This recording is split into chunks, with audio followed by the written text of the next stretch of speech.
इस बातों को यदि ध्यान में अमल में लाए तो CBT 2 में प्रैक्टिकल रख दे, काम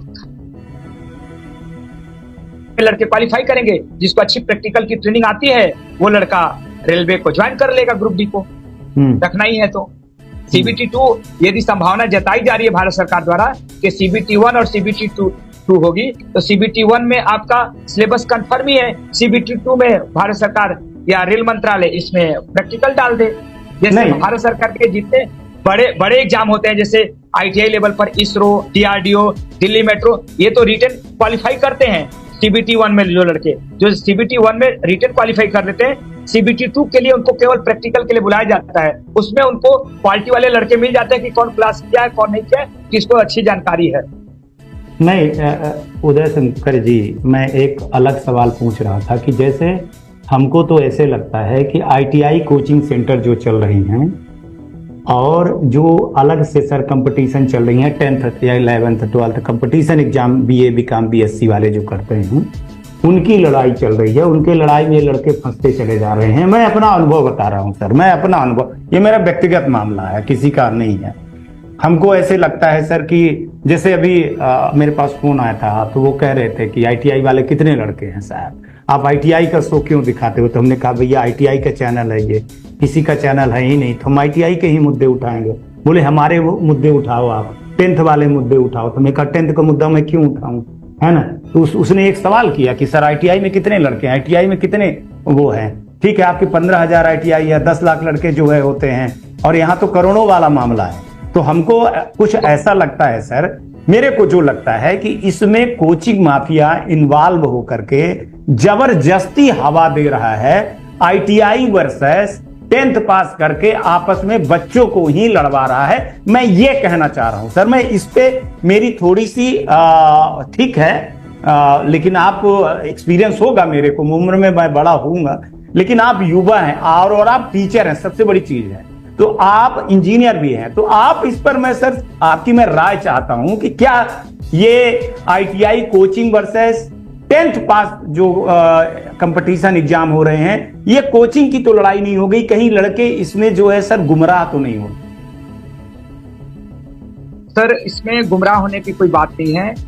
थोड़ा सा अंतर ये जरूर पड़ा हुआ है कि ITI पर जो लड़के ITI बेसिकली ग्रुप डी के लिए कर रहे थे या और सरकारी भर्ती के लिए कर रहे थे, वो 10th से विवाद तो हो ही गया है। लेकिन भारत सरकार इस चाहे तो इस विवाद को सुलझा सकती है, वह अपने नोटिस को पुनः वापस ले सकती है कि हमने तो 2018-19 के दरमियान ये हमने नोटिफिकेशन दिया था कि हम 18-19 में हम 10th वाले को ले रहे हैं, लेकिन जो भी आगे आने वाली बहालियां होंगी उसमें हम 10th प्लस ITI लेंगे, तो वो झगड़ा ही नहीं होता। और यदि इन केस में भारत सरकार यदि 10th रख रही है तो रखे, हमें कोई आपत्ति नहीं है, लेकिन टेक्निकल और नॉन टेक्निकल कोच को डिस्ट्रीब्यूट कर दे। टेक्निकल नॉन टेक्निकल कोर्स को डिस्ट्रीब्यूट कर देगी।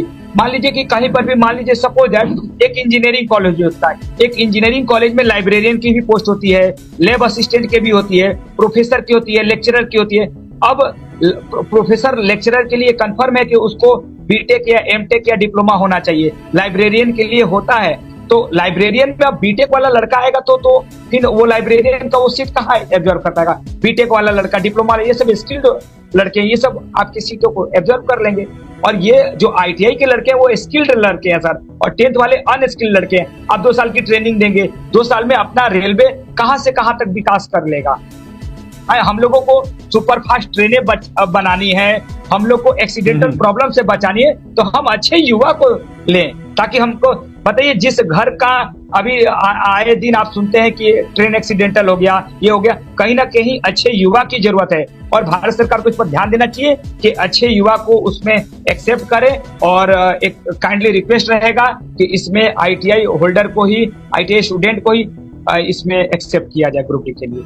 चलिए, आपने टाइम निकाला, अपना बहुत कीमती समय निकाला, हालांकि आप बहुत व्यस्त रहते हैं, लेकिन मेरे कहने पर आपने टाइम निकाला युवाओं के लिए, उसके लिए आपको बहुत बहुत धन्यवाद जो आप आज शो पे आए। और ITI स्टूडेंट से कहना चाहता हूं कि देखिए, आप लोग जो है तो अपनी आवाज उठाने के लिए एक होइए, आप बटिए नहीं, है ना? अगर आप बटेंगे ना तो छटेंगे।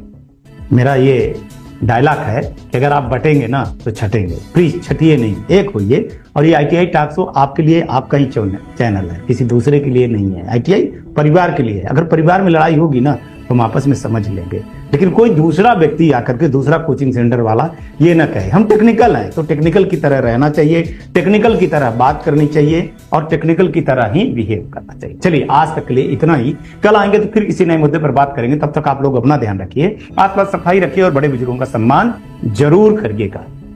नमस्कार, जय हिंद, जय भारत।